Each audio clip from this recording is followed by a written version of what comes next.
आज शाम मैं आपसे दर्द, डेटा और दौलत की बात करना चाहता हूं।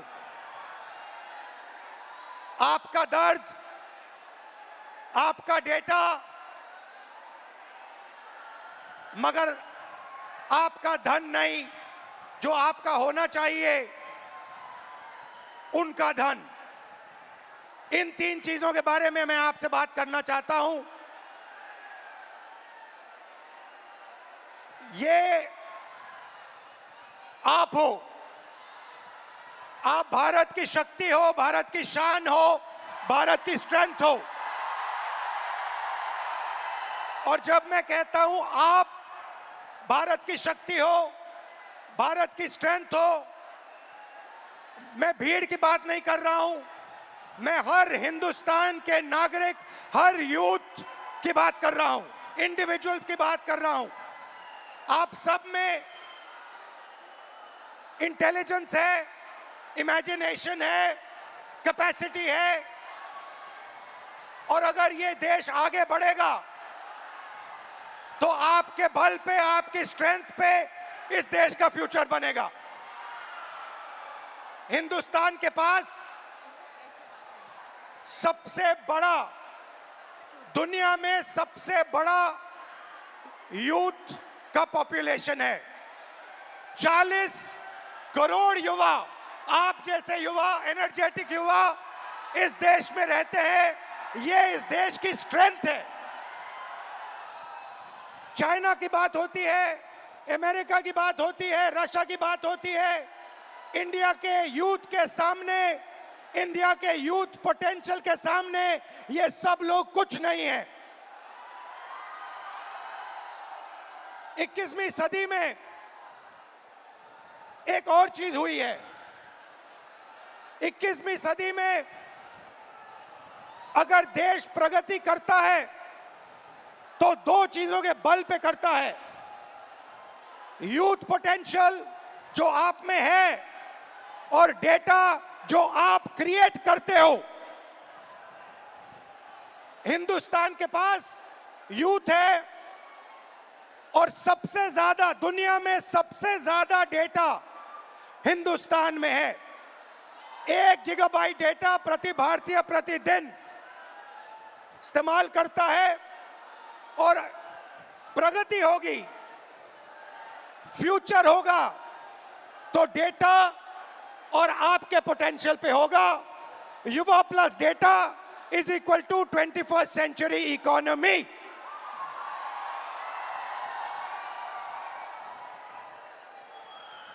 ब्रदर्स एंड सिस्टर्स, मीडिया में एआई की बात होती है। Everybody speaks about AI, but I want to make one thing very clear, and ये आपको समझना चाहिए। आपके डेटा के बिना एआई का कोई मतलब नहीं है। अगर एआई बनता है तो आपके डेटा के बेसिस पे बनता है। 20वीं सदी में पेट्रोल और पेट्रोल इंजन देश को बनाता था। अगर 20वीं सदी में मैं आपके पास आता और आपसे कहता, देखिए मैं आपको पेट्रोल इंजन दे रहा हूं, मगर आपको पेट्रोल नहीं दूंगा, आप मुझे कहते इस पेट्रोल इंजन से मेरा कुछ नहीं होने वाला है। वैसे ही 21वीं सदी में डेटा से ही एआई बनता है। डेटा से आप एआई बना सकते हो, मगर एआई से आप डेटा पैदा नहीं कर सकते हो। और ये डेटा हिंदुस्तान का है और आपका है। आप इसको क्रिएट करते हो, ये आप बनाते हो, ये आपका इमेजिनेशन है, ये हिंदुस्तान की पूंजी है, स्ट्रेंथ है, एसेट है। मगर भाई और बहनों, डेटा आपका, यूथ पोटेंशियल आपका, मगर सिस्टम ने आपको चक्रव्यूह में फंसा रखा है। ये आप देखिए, आपको चक्रव्यूह में फंसा रखा है। भविष्य की बात करें, आप एजुकेशन लेते हो, लाखों करोड़ रुपए आपके परिवारों से लिया जाता है। इंजीनियरिंग, मेडिकल, पोस्ट ग्रेजुएट, जो भी आप पढ़ाई करते हो, आपके परिवारों से, आपके जेब से पैसा छीना जाता है, लाखों करोड़ रुपए लिए जाते हैं और फिर आपको एक सर्टिफिकेट दिया जाता है। आपको कहा जाता है कि हां, आपको एजुकेशन सर्टिफिकेट मिल गया, बीए मिल गया, एमए मिल गया, एमएससी मिल गया, मगर इस सर्टिफिकेट का कोई मतलब नहीं है आज हिंदुस्तान में, क्योंकि यह सर्टिफिकेट आपको रोजगार नहीं दे सकता है। चाहे आप कुछ भी करें, यह सर्टिफिकेट हिंदुस्तान में आपको रोजगार नहीं देता है। आंकड़ा मैं आपको देता हूं, 1000 युवाओं में से सिर्फ 12 युवाओं को परमानेंट नौकरी मिलती है। जहां तक डेटा की बात है, आपका डेटा छीन लिया जाता है। बड़ी बड़ी कंपनीज को, जियो को, अदानी को, फेसबुक, गूगल को आपका डेटा दिया जाता है और आपको फंसाया जाता है। आपको कहा जाता है जितनी भी आपको रील्स देखनी है, जितने आपको व्हाट्सएप मैसेजेस भेजने हैं, जितना आप इंस्टाग्राम पे देखना चाहते हो, रील्स बनाना चाहते हो, आप बनाओ। भाई और बहनों, ये 21वीं सदी का नशा है।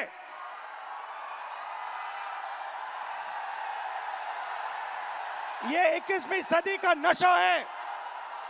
और फिर आपसे कहा जाता है कि ब्लिंकिट में काम करो, ऊबर में काम करो, मजदूरी करो, 21वीं सदी का नशा लो, मगर तुम्हें नौकरी नहीं मिल सकती, रोजगार नहीं मिल सकता इस हिंदुस्तान में। आइए एक युवा की आवाज सुने। ये जो बोलेंगे, ये आप सबके दिल में है। ये जो सवाल उठा रहे हैं, हिंदुस्तान का हर एक युवा यही सवाल पूछ रहा है, उठा रहा है। होता हम भी सीट खरीद लेते। आज मैं ब्लिंकिट में काम करता हूँ 10 घंटा, उसके बाद मैं पढ़ाई करता हूँ। इंडियन आर्मी का एग्जाम दिया, 1 नंबर से मैं बच गया। सीट खरीदता, मैं ब्लिंकिट में काम नहीं करता। ये कह रहा है कि शिक्षा लेने के लिए मुझे ब्लिंकिट में बंधुआ मजदूर जैसे काम करना पड़ा और उसके बाद मजदूरी करने के बाद, 21वीं सदी की मजदूरी करने के बाद पेपर लीक होता है और कोई अमीर बच्चा, अमीर परिवार पेपर खरीद के मेरे फ्यूचर को खत्म करता है। आइए, वेलकम। कैसे हैं आप? नाम क्या आपका? मेरा नाम सर अजय राघव है। अविनाश और अजय। हाँ। आइए, अविनाश और अजय दोनों स्टूडेंट्स हैं, इनसे थोड़ा सुनते हैं, इनका एक्सपीरियंस क्या रहा है, बताइए। सर मैं यूपीएसआई एस्पिरेंट हूँ। तो पास पकड़ते हैं। सर मैं यूपीएसआई एस्पिरेंट हूँ और उत्तर प्रदेश में यूपीएसआई की भर्ती 5 साल के बाद आती है। 2020-21 यूपीएसआई की भर्ती 2020-21 में आई थी। इससे पहले तो उसमें व्यापक स्तर पर घोटाला हुआ था। मैं मानता हूं इस चीज को कि वो भारत की एग्जामिनेशन हिस्ट्री का सबसे बड़ा घोटाला था। उसमें सैकड़ों एफआईआर दर्ज हुई, 350 से ज़्यादा फेक एलिमेंट, डमी कैंडिडेट पकड़े गए। हमने सैकड़ों इनको प्रूफ दिए, लेकिन इन्होंने भर्ती को पूरा कर दिया। सर मेरा दरोगा बनना एक सपना था। मैं किसान फैमिली से बिलोंग करता हूँ, तो मैंने नई भर्ती की आस में तो फिर से पढ़ना शुरू कर दिया और मुझे पढ़ते पढ़ते 4 साल गुजर गए। सर 2025 में फिर यूपीएसआई की भर्ती आई और ये चीज़ें 2025 में भी देखने के लिए मिली। सर यूपीएसआई के अंदर स्कोर कार्ड तक रिलीज नहीं करते हैं।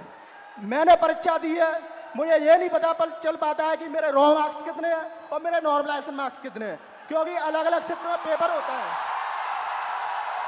तो ये नॉर्मलाइजेशन का प्रक्रिया अपनाते हैं, ये तक नहीं बताते हैं कि कौन सा नॉर्मलाइजेशन फॉर्मूला इन्होंने यूज किया है। जो यूपीपी आरपीबी जो पुलिस, उत्तर प्रदेश पुलिस एवं प्रोन्नति भर्ती बोर्ड है सर, ये अकाउंटेबिलिटी इसकी फिक्स करने वाला कोई नहीं है। हमने तमाम प्रयास कर लिए, जनता दरबार चला गया, मैं इनके कैबिनेट मंत्रियों को ज्ञापन दे लिए, उल्टा इन्होंने मेरे को पकड़ के जेल में डाल दिया।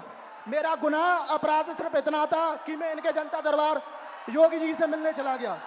सर ये नॉर्मलाइजेशन का फॉर्मूला नहीं बताते हैं, ये खुद तय करते हैं कि किस अभ्यर्थी के मतलब मार्क्स बढ़ा करके अंदर लेना है और किस अभ्यर्थी को बाहर करना है। ये उत्तर प्रदेश पुलिस का भर्ती बोर्ड तय करता है। इनको क्या दिक्कत है? अगर ये फेयर भर्ती कराते हैं तो इनको नॉर्मलाइजेशन देना चाहिए। सर मैं एक चीज इसमें जोड़ना चाहूंगा कि जो नॉर्मलाइजेशन है ये पेपर लीक से ही बड़ा स्कैम है, क्योंकि इनकी अकाउंटेबिलिटी फिक्स करने वाला नहीं है। ये नॉर्मलाइजेशन फॉर्मूला जारी नहीं करते हैं, ये शिफ्ट वाइज नॉर्मलाइजेशन डेटा नहीं देते हैं, इनको खुली छूट मिली हुई है।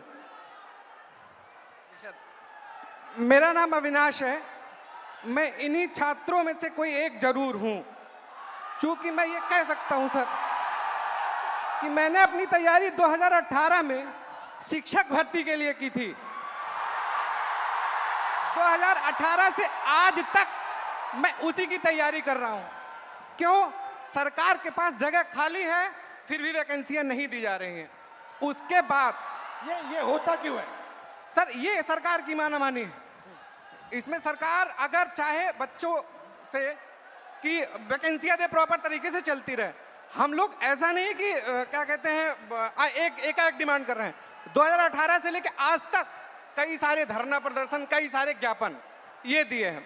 उसके बाद दूसरा मुद्दा ये कि 2022 से ही मैं यूपी पेट की तैयारी यूपी SSS आयोग से करता हूं।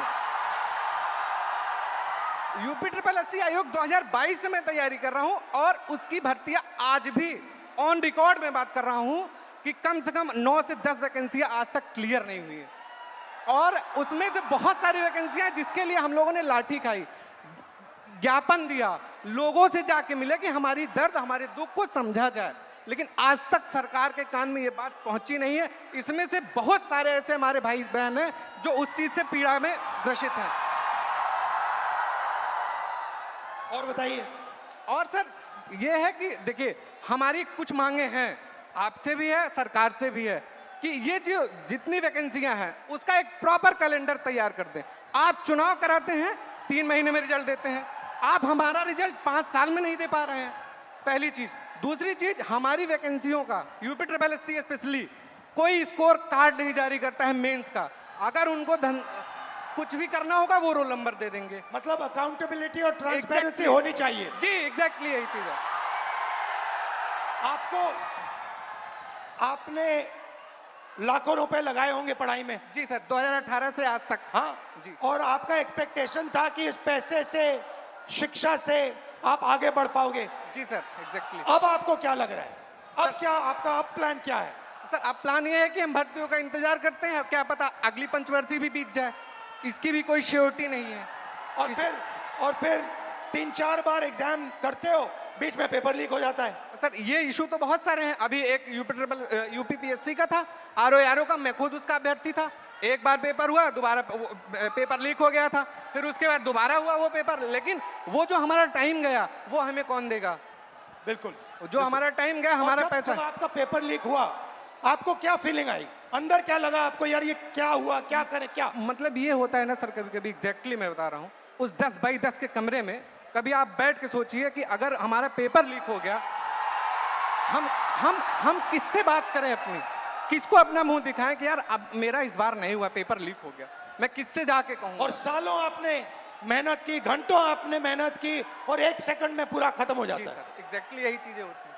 और ये जो दुख दर्द है, ये मैं नहीं हूं, ये इसमें से जितने खड़े हैं सब लाखों करोड़ों युवा हैं सर। आप हिंदुस्तान के शिक्षा के सिस्टम में बिलीव करते हो? सर प्रेजेंट टाइम में तो बिलीव हमारा नहीं है एग्जैक्टली नहीं है। रीजन, अगर आज 2018 से मैं अब बेरोजगार टहल रहा हूं, कोई स्किल हमें दे दिए होते 2018-17 में, तो मैं कहीं प्राइवेट, फिर सेकेंडरी, इस प्रयागराज में या इस आसपास के इलाकों में हमें कोई ऐसा इशू नहीं है, ऐसे कोई मतलब रिसोर्सेज नहीं है कि मैं प्राइवेट काम कर सकूं, और काम करूं तो वो डेली वेजेस के हिसाब से बहुत कम हो जाएगा। ये आपका क्या है? ये टैटू क्या है? मेरा नाम है अच्छा, अविनाश। आपका नाम है, ठीक है, थैंक यू अविनाश। और कुछ कहना चाहते हो? सर उत्तर प्रदेश में ये पेपर लीक लगातार चल रहे हैं। जब से माननीय योगी आदित्यनाथ जी सरकार में आए हैं तब से मैं उंगलियों पे गिना सकता हूं सर। 2017 दरोगा भर्ती पेपर लीक, उसके बाद यूपी कांस्टेबल 2018 पेपर लीक, उसके बाद 2020-21 की यूपीएसआई भर्ती पेपर लीक, और 2022 का लेखपाल भर्ती पेपर लीक, और 2023 में आरओ एआरओ वो भी पेपर लीक, 2023 का कांस्टेबल भर्ती पेपर लीक, और ये स्कोर कार्ड नॉर्मलाइजेशन की धांधली वर्तमान में चल रही है। सर, मैं इन्हीं शब्दों के साथ आपका बहुत बहुत धन्यवाद करना चाहता हूं कि आप यूथ की आवाज़ उठा रहे हैं लगातार, और मैं सर आपसे आशा की उम्मीद के साथ देख रहा हूं आप इसी तरह हम यूथों की आवाज़ उठाते रहिए। हम आपके साथ पूरी तरीके से, ये जितना भी यहाँ पर स्टूडेंट दिख रहा है ये सब आपके साथ है, सिर्फ आपके लिए आया है sir. Thank you, thank you. तो आपने सुनी उत्तर प्रदेश के स्टूडेंट्स की आवाज। अब प्रॉब्लम क्या है मैं आपको बताता हूं। प्रॉब्लम है कि आप पढ़ाई करते हो, पैसा डालते हो, मेहनत करते हो, मगर रोजगार के सारे दरवाजे हिंदुस्तान में बंद पड़े हुए हैं, एक दरवाजा खुला नहीं है। दरवाजे कौन से हैं? पहला दरवाजा मैन्युफैक्चरिंग का। आज दुनिया में आपको मेड इन चाइना दिखेगा, मेड इन वियतनाम दिखेगा, मेड इन बांग्लादेश दिखेगा, मगर मेड इन इंडिया नहीं दिखेगा। इसका कारण है नोटबंदी और गलत जीएसटी ने हमारे मैन्युफैक्चरिंग सिस्टम को खत्म कर दिया है। जो छोटे व्यापारी रोजगार दिलवाते थे, जो पहले हिंदुस्तान में होता था, leather industry, textile industry, automobile industry, अलग अलग इंडस्ट्रीज में मैन्युफैक्चरिंग जो होती थी, वो सारा का सारा खत्म हो गया है। पहला दरवाजा बंद। दूसरा दरवाजा एंटरप्रेन्योरशिप का, जिसको स्टार्टअप इंडिया कहा गया। स्टार्टअप इंडिया में सबसे जरूरी चीज आप जैसे स्टूडेंट्स को बैंक लोन, छोटे बिजनेसेस को बैंक लोन, फाइनेंशियल सपोर्ट। भाई और बहनों, हिंदुस्तान के बैंक्स आप जैसे स्टूडेंट्स को 1 रुपया कभी नहीं देंगे। अंबानी अदानी को लाखों करोड़ रुपए देंगे, मगर आपको 1 रुपया नहीं देंगे। 90% स्मॉल और मीडियम इंडस्ट्रीज जो हैं, उनको बैंक लोन नहीं मिलता है। एंटरप्रेन्योरशिप का दरवाजा बंद है। तीसरा दरवाजा, जिसको हम कहते हैं सरकारी नौकरी का, जिसमें आप पेपर लीक का सामना करते हो, उस दरवाजे में भाइयों और बहनों 150 में से एक युवा निकलता है। अगर 150 युवा एग्जाम लेते हैं, सरकारी नौकरी ढूंढते हैं, एक युवा उसमें से निकलता है। पब्लिक सेक्टर, जो पहले 10 साल पहले 14 लाख युवाओं को यह रोजगार देता था, भाइयों और बहनों, पब्लिक सेक्टर को प्राइवेटाइज कर दिया गया है। पब्लिक स्कूल्स बंद कर दिए, पब्लिक अस्पताल बंद कर दिए, नवरत्ना उठा के बेच दिए, बीएसएनएल बेच दिया, ऐसी कंपनियां बेच दी, पोर्ट्स, एयरपोर्ट्स, सारा का सारा अदानी जी को पकड़ा दिया। इसीलिए पब्लिक सेक्टर बंद है। और आखिरी होप जो आपका था, corporate jobs, IT, back office, transcription, software, जिसमें पहले हिंदुस्तान के युवाओं को रोजगार मिलता था, वो दरवाजा भी भाइयों और बहनों आपके डेटा का प्रयोग करके एआई से यह भी दरवाजा बंद किया जा रहा है। तो सच्चाई है कि पांचों दरवाजे आपके लिए बंद हैं, और इसीलिए आपको भयंकर दर्द हो रहा है। भाइयों और बहनों,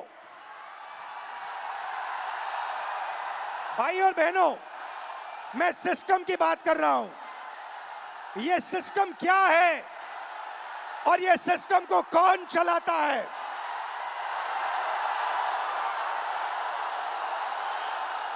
भाई और बहनों, डेटा आपका, दर्द आपका, दौलत इनकी।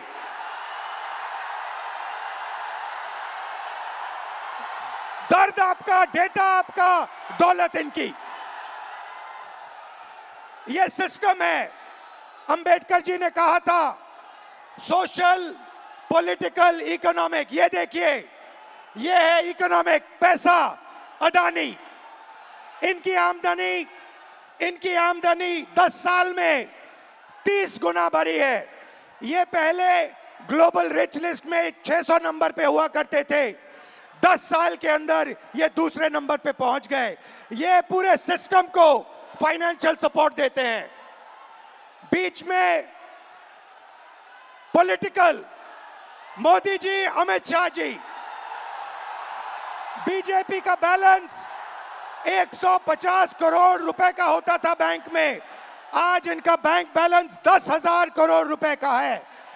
10,000 करोड़ रुपए का एक पॉलिटिकल पार्टी का बैंक बैलेंस। नरेंद्र मोदी जी आपका ध्यान भटकाते हैं और पॉलिटिकल सिस्टम चलाते हैं। वोट चोरी होती है, वोटर लिस्ट में ब्राजील की औरतें आती है। और तीसरा, आपके सोच पर कंट्रोल, जो इलाहाबाद यूनिवर्सिटी में किया गया है, आरएसएस के वाइस चांसलर्स बैठा के हर संस्था में प्रचारक, ब्यूरोक्रेसी में प्रचारक, फोर्सेस में प्रचारक, मीडिया में प्रचारक, जुडिशरी में प्रचारक, पैरामिलिट्री में प्रचारक, यूनिवर्सिटी कॉलेजेस में प्रचारक। सोच को कंट्रोल करने का तरीका यह है सिस्टम। भाई और बहनों, मोहन भगवत, नरेंद्र मोदी जी, अमित शाह जी और अदानी जी, इस सिस्टम ने रोजगार खत्म किया। इस सिस्टम ने यूनिवर्सिटीज को कैप्चर किया। इस सिस्टम ने आप पर आक्रमण किया है। मगर इस अंधेरे में आप लोगों ने लाइट चला दी। ये देखिए, इस अंधेरे में आपने वो करा जो आपके माता पिता नहीं कर पाए।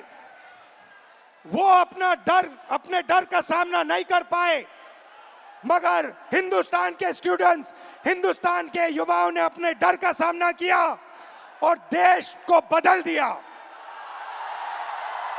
आपने आवाज रखी आपने अपनी आवाज रखी, नफरत के साथ नहीं, मोहब्बत के साथ आपने अपनी आवाज रखी। आइए हम आपकी आवाज सुने। नमस्कार, आपका नाम? नमस्कार। और मैं पटना यूनिवर्सिटी से हूँ। नमस्कार। आप? मेरा नाम हिमांशु कुमार हुआ। हिमांशु जी जी जी। शिफत फैज, इलाहाबाद यूनिवर्सिटी LLB। नमस्कार सर, मेरा नाम कुणाल पांडे, मैं इलाहाबाद विश्वविद्यालय से। शाबाश, वेलकम आप सबका। मैं आपसे आज, अभी मैंने कहा कि अंधेरे में आप लोगों ने लाइट दिखा दी, अंधेरे में आप लोगों ने टॉर्च दिखा दी, और आपने प्यार से किया, मोहब्बत से किया, नफरत से नहीं किया, क्रोध से नहीं किया, हिंसा से नहीं किया। तो ये पूरी भीड़ आपका एक्सपीरियंस सुनना चाहती है। आपने क्या सहा, आपने क्या किया, थोड़ा बताइए, एक एक करके बताइए। साथियों, जो 22 जुलाई को पटना में बिहार बंद का कॉल था, हम लोग राजभवन मार्च कर रहे थे और वहाँ एक चीज़ हमें एहसास हुआ कि पुलिस ऐसे मौके की तलाश में थी कि वो हम पे लाठी भी चार्ज कर ले, उन पे इल्जाम ना हो। जब हम राजभवन से थोड़ी देर पहले पहुँचे, वहाँ पे पुलिस वाले थे बिना बैच के, और लाठी की जगह पे वो बैम्बू लिए हुए थे। उनसे जब पूछा गया आपका बैच कहाँ है, तो वहाँ से अधिकारी पूछते हैं कि आप कौन हो पूछने वाले। मैं बताता हूँ तो कहते हैं इससे क्या होगा। हमने कहा सर इतने बच्चे मरे, उनका जवाब कौन देगा। कहते वो तो चले गए, अब क्या तुम भी जाना चाहते हो। मैंने कहा सर वो तो चले गए, लेकिन अब बदलने का वक्त आ गया, क्योंकि अब नहीं बदलेगा सर, कभी नहीं बदलेगा। हम छात्र युवा देश के भविष्य हैं। उसके बाद वो वाटर कैनन चलाने लगते हैं, जिससे हमें फर्क नहीं पड़ता है। उसके बाद वो लाठी चार्ज करते हैं, जिससे उनका टारगेट था या सर पे मारो या पैर में। उन्होंने मेरे पैर पे बहुत मारा, मैं गिर गया। उसके बाद वो लाठी चार्ज करने लगे, स्टोन चलाने लगे, आंसू गैस।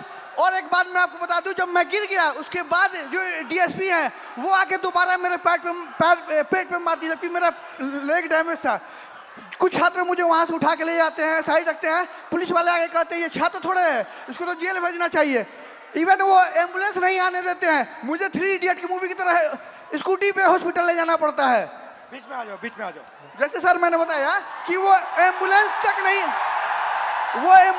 नहीं आने देते हैं। हमें 3 इडियट के स्कूटी की तरह मुझे स्कूटी पे हॉस्पिटल ले जाया गया है, और नेक्स्ट डे जब फिर मैं हॉस्पिटल जाता हूँ मुझे डिटेन किया जाता है। मेरे पैर में बैंडेज लगा था, 15 घंटा मुझे थाने में बंद करके रखा गया, और जितने फोटो थे सबसे मुझे मिलाया गया। नाम पूछा गया, जब मैं नाम बताया तो इंचार्ज कहती है इसको तो मुझे लगता है कहीं देखा है। मैंने कहा मैम मैं नॉर्मल स्टूडेंट हूँ, मेरे ऊपर एक भी FIR नहीं है। तो कह रही वो तो मैं देख लूँगा। धमके दिए जाते हैं उन्हें। हमें मैं ये बता दूं कि जब हमें PR बॉन्ड साइन करवाया गया उसके बाद हमारे एड्रेस पे डिटेन करने के लिए छापे पड़ रहे हैं। हम छात्र हैं, देश के भविष्य हैं, और आज आप हमारे पर अत्याचार कर रहे हैं। हम क्या कह रहे हैं, हमें तो नौकरी चाहिए। हम पहले नौकरी के लिए आंदोलन करें, फिर एग्जाम के लिए आंदोलन करें, फिर रिजल्ट के लिए आंदोलन करें, और फिर पेपर लिखे उसके लिए आंदोलन। हम छात्र हैं या आंदोलन जीवी है? हम छात्र हैं, और आप हमसे वोट लेते हैं तो सर सर कहते हैं, भैया भैया कहते हैं। आज हमें कहते हैं कि हम कॉकरोच हैं। सर हम देश के एजेंजी हैं, और आज आपका सत्ता है, कल हम पलट भी सकते हैं। लेकिन ये गलतफहमी मत रहिएगा मोदी जी, हम बिहारी हैं, ठीक है। और मैं एक बात बता दूं, आप मुझे जितने धमके देते, मैं स्वतंत्रता सेनानी परिवार से आता हूं, और ये लड़ाई के लिए कल भी मुझे लड़ने पड़ी तो मैं देश के लिए अपनी जान न्यौछावर कर दूंगा, लेकिन छात्रों के हक के लिए हमेशा लड़ते रहूंगा। क्योंकि राम मनोहर लोहिया ने कहा है ना कि अगर सड़कें सुनी होगी तो संसद आवारा हो जाएगा। तो सर आप जब सरकार डरती है पुलिस को आगे करती है, तो हमारा जवाब है कितनी लंबी जेल तुम्हारी देख लिया देखेंगे। ठीक है, शाबाश।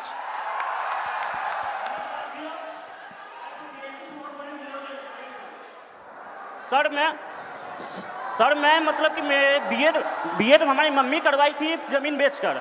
4 साल से वैकेंसी अभी तक नहीं आई है सर।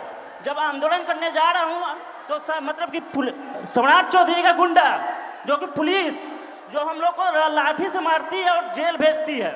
सर जब हम लोग आंदोलन करते हैं तो डिटेन कर लिया जाता है। उसके बाद मतलब कि कुछ भैया को जेल भेज दिया जाता है। उसके बाद मतलब कि हम लोग जब स्टेट क्वालिफाइड। रिलैक्स करो, कोई प्रॉब्लम नहीं है, घर में हो अपने, खुल के बोलो, टेंशन मत लो। ये जब मैं पहली बार ऐसे बोला था मैं भी नर्वस था, इसमें कोई प्रॉब्लम नहीं है, खुल के बोलो। सर मैं मतलब state qualified state qualified PG BEd करके आया हूँ, फिर भी 4 साल से वैकेंसी नहीं आई है सर। जब मतलब कि आंदोलन 4, 5, 6 साल से मैं पटना में रहकर पढ़ाई करता हूँ, किसान का बेटा हूँ सर। ये महीना का 10 से 15 हज़ार रुपये खर्चा होता है सर, कहाँ से मम्मी देगी? अब मम्मी टेंशन में चली जाती है। मेरे पास 2 ऑप्शन है सर, या चाय का दुकान खोलूँगा या सुसाइड करूँगा सर, उसके अलावा कोई ऑप्शन नहीं है सर मेरे पास। सुसाइड आपका ऑप्शन नहीं हो सकता ब्रदर। मेरे पास PG BEd इतना स्टेट क्वालिफाइड होने के बाद 20,000 का नौकरी भी नहीं मिलेगा सर पूरा इंडिया में। उसके बाद मैं सर जब मतलब कि मम्मी मतलब कि सुनती है कि आंदोलन में गया है तो मम्मी को पानी चढ़ने लगता है सर टेंशन से।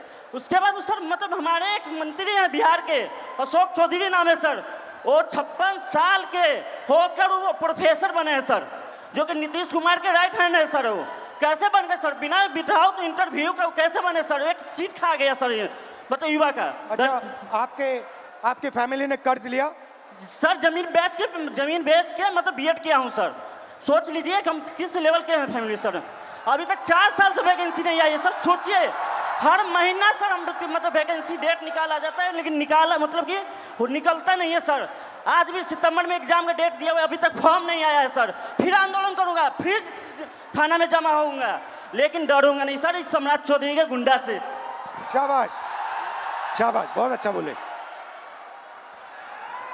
ग्रीटिंग्स टू ऑल, मेरा नाम शिफत फैज है और मैं थोड़ा पास से पकड़ा। ग्रीटिंग्स टू ऑल, मेरा नाम शिफत फैज है और मैं फर्स्ट फीमेल वाइस प्रेसिडेंट हूँ पटना यूनिवर्सिटी स्टूडेंट यूनियन की, इंडिपेंडेंटली इलेक्टेड।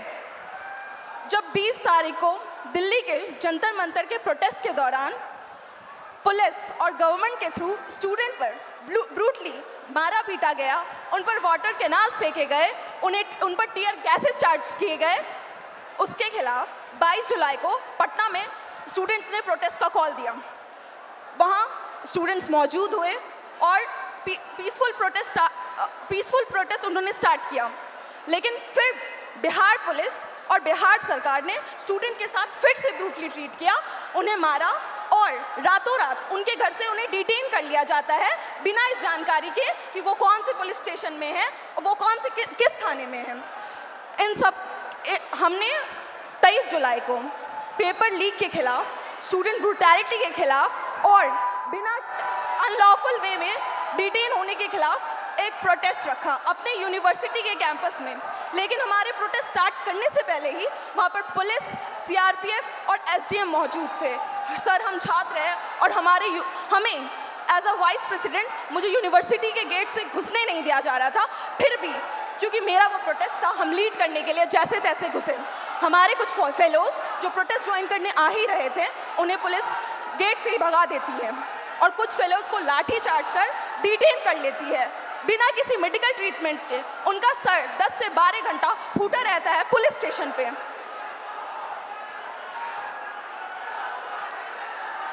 लेकिन Don't worry, relax.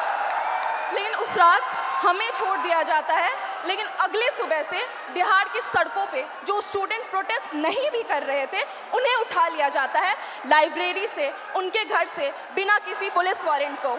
और 25 जुलाई को शिवान में एक 47 फायर किया जाता है, उसमें एक स्टूडेंट की मौत हो जाती है और एक स्टूडेंट हॉस्पिटलाइज रहता है। क्या इसके खिलाफ बिहार सरकार ने अपनी एक आवाज़ नहीं उठाई, ना ही एक बात रखी?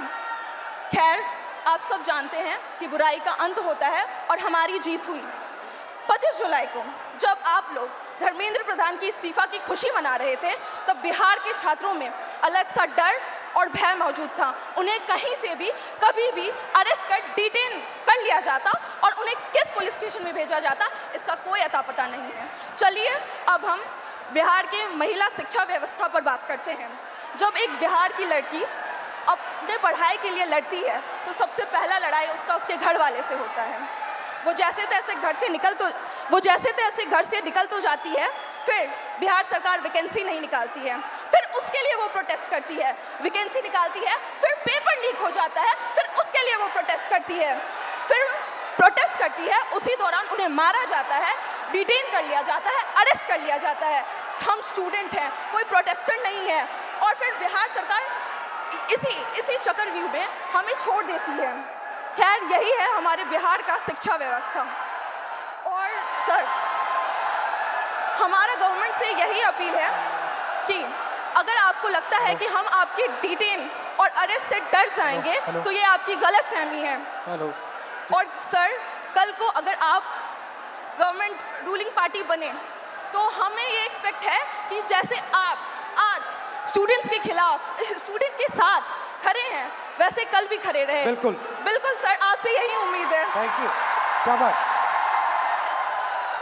सर, सबसे पहले इलाहाबाद विश्वविद्यालय और पूर्वांचल के हमारे हजारों छात्रों की तरफ से आपको धन्यवाद सर। और सर, मैं सर इलाहाबाद विश्वविद्यालय लॉ फैकल्टी का छात्र हूँ सर, और हमारे यहाँ समस्याओं का अंबार लगा पड़ा है सर। हमारे लॉ फैकल्टी में सर जो लाइब्रेरी है उसमें सर पूरी पानी आती है, मतलब बाढ़ आता है सर। और जब लाइब्रेरी बंद कर दी जाती है, जब हम लोग पूछते हैं कि सर लाइब्रेरी बंद क्यों, तो कहते हैं उसमें करंट का पानी दौड़ता है, बेटा आप बाहर रहो। मतलब सर हमारा बुक जो आता है सर वो हज़ारों की आती है, हम लोग सर पूरी बरसात सीजन में सर हम लोग उस बुक को एक्सेस नहीं कर सकते हैं सर।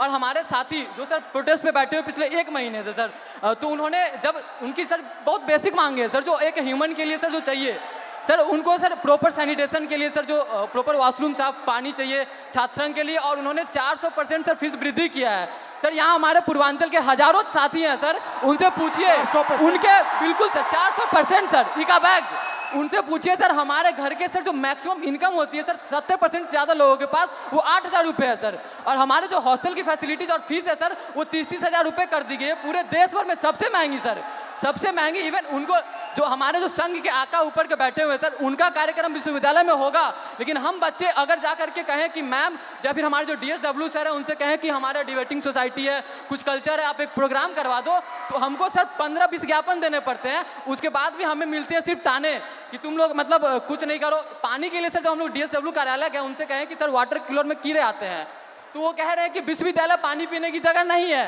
आप घर से पानी लेकर के आओ, यहाँ पे पानी नहीं पिया जाता है, आपको जो भी करना है बाहर करो। सर 24 घंटे हम लोग क्या कि लाइब्रेरी को आप 24 घंटे ओपन करो, हम लोग पढ़े, तो वो कह रहे हैं कि 8 घंटे करते हैं, उसको किए, फिर उसके बाद वो कह रहे हैं कि 24 घंटे लेके पढ़ कर क्या करोगे, कौन सा कलेक्टर बनना है तुमको, आप बताइए सर।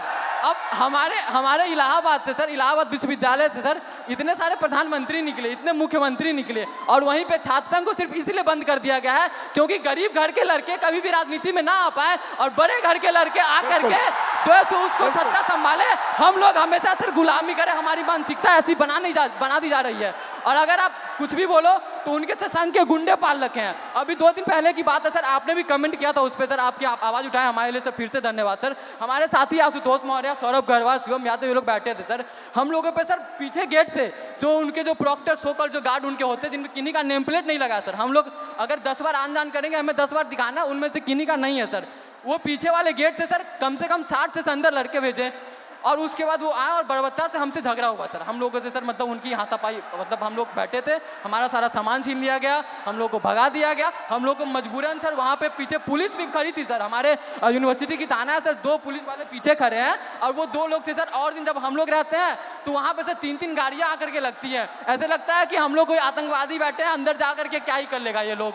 और सर उसके अलावा सर हेल्थ फैसिलिटी पे हम लोग आते हैं तो उसके लिए आप आवाज़ उठाए तो बोलता है कि सरकार बाहर रखा है ना, बाहर जाओ आप। हमारे पास सर मतलब कहने को वहाँ पे शिक्षा से लेकर के सर जो नियुक्तियाँ जो होती हैं सर वो ट्रांसपेरेंट नहीं है। आप सवाल करोगे आपकी डिग्री रोक दी जाएंगी। अभी हमारे साथियों पे सर मुकदमे कर दिए गए, अभी हम दोनों यहाँ पे हैं, हो सकता है कल पे हम दोनों पे मुकदमा होगा। बिल्कुल सर, ये वहाँ का नियम है सर हम कह देना चाहते हैं, बिल्कुल सर हम कह देना चाहते हैं सर, हम गांधी के अनुयायी थे, गांधी के अनुयायी है, गांधी के अनुयायी रहेंगे और उन संघी या कोई भी हो सर हम डरने वाले नहीं है। आइडियोलॉजी से समझौता सर जीवन में कभी नहीं होगा। हम पहले भी आपके खिलाफ थे, हम पहले भी अन्याय के खिलाफ थे, हम आज भी है सर, हम आगे भी रहेंगे। और सर आपके साथ के लिए सर फिर से हमारे सभी पूर्वांचल के साथियों की तरफ से सर एकदम फिर से धन्यवाद सर, आप हमारे लिए आए सर, धन्यवाद सर। बहुत अच्छा बोले आप। सर मेरा नाम कुणाल कुमार पांडे है सर, मैं इलाहाबाद विश्वविद्यालय के 3य वर्ष का छात्र हूं सर हमारे विश्वविद्यालय में सर जो सीटें हैं उसमें 50% की कटौती कर दी जाती है और हमारा जो फी है सर उसे एक बार में 400% की बढ़ा दिया जाता है और प्रत्येक वर्ष 10% की वृद्धि की जाती है। सर इसी के विरोध में हम लोग पिछले 30 दिनों से धरना प्रदर्शन कर रहे हैं। सर हमें विश्वविद्यालय में धरना नहीं देने दिया जाता है सर, और सर हमें कभी कठिनाइयों का सामना करना पड़ता है। और सर हमारे जो VC मैम है सर, वो जो छात्र धरना प्रदर्शन करते हैं सर उन पर FIR कर देती है। हमारे 5 साथियों पर FIR कर दिया गया है और उन्हें विश्वविद्यालय के अंदर प्रवेश मना कर दिया गया है सर। हम इससे बहुत पीड़ित हैं सर। इलाहाबाद विश्वविद्यालय के सभी छात्र बहुत उम्मीद से आपके पास आए हैं सर। मुझे पता है मैं यहाँ से जाऊँगा, कल मेरा भी निलंबन हो जाएगा, मेरे पर भी FIR हो जाएगा, लेकिन मैं अपने VC मैम से कहना चाहूँगा, मैम मैं इलाहाबाद विश्वविद्यालय का छात्र हूँ, ना मैं निलंबन से डरता हूँ, ना मैं AK-47 से डरता हूँ। जो मेरा हक है, जो मेरा अधिकार है, मैं वो लेकर रहूंगा और जब तक हमारी मांगे पूरी नहीं होती हम इस धरने से नहीं उठेंगे। शाबाश, धन्यवाद sir. Very good, thank you, thank you.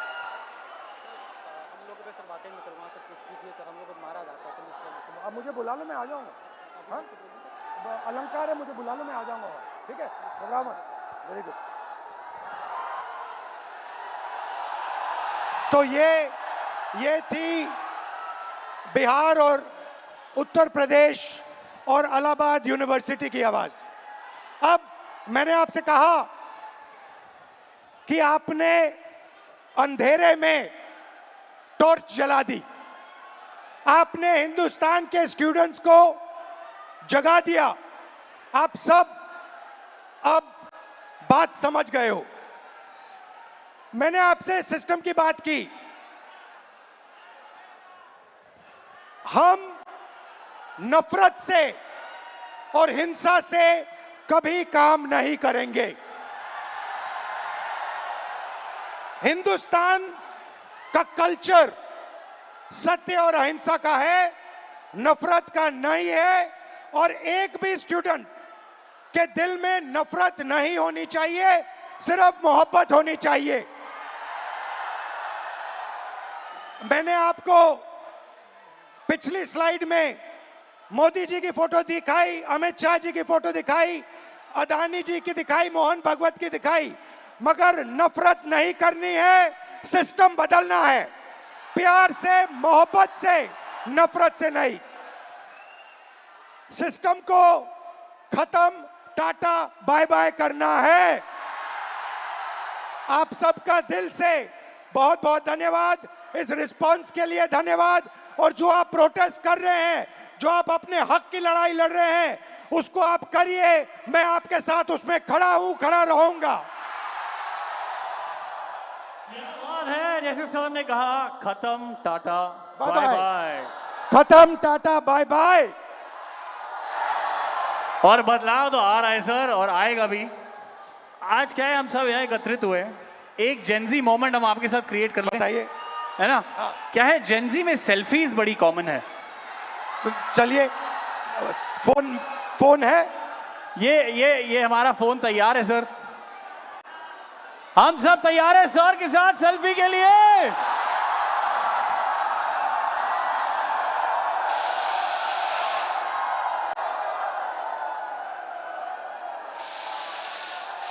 Thank you, thank you so very much.